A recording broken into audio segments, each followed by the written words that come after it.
وكان رضي الله عنه مهتما بأمور الرعية صغيرها وكبيرها.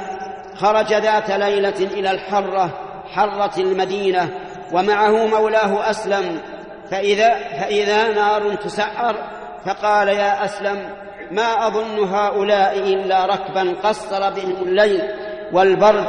فلما وصل إلى مكان النار إذا هي امرأة معها صبيان يتضاغون من الجوع، قد نصبت لهم قدر ماء على النار تسكتهم به ليناموا.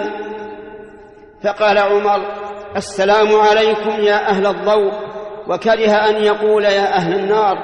ما بالكم وما بال هؤلاء الصبية يتضاغون؟ قالت المرأة: يتضاغون من الجوع.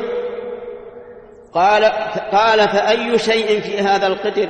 قالت: ماء أسكتهم به، أوهمهم أني أصنع طعاما حتى يناموا، والله بيننا وبين عمر. فقال عمر رضي الله عنه: يرحمك الله، وما يدري عمر بكم؟ قالت: أيتولى أمرنا ويغفل عنا؟ فبكى عمر رضي الله عنه ورجع مهرولا، فأتى بعدل من دقيق وجراب شحم، وقال لأسلم يعني مولاه: احمله على ظهري. فقال أسلم: أنا أحمله عنك يا أمير المؤمنين. فقال: أنت تحمل وزري عني يوم القيامة.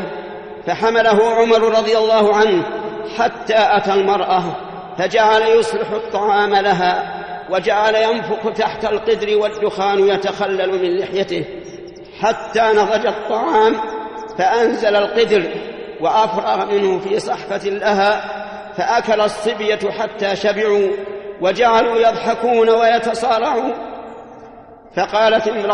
فقالت المرأة: جزاك الله عني خيرا، أنت أولى بهذا الأمر من عمر. فقال له عمر: قولي خيرا،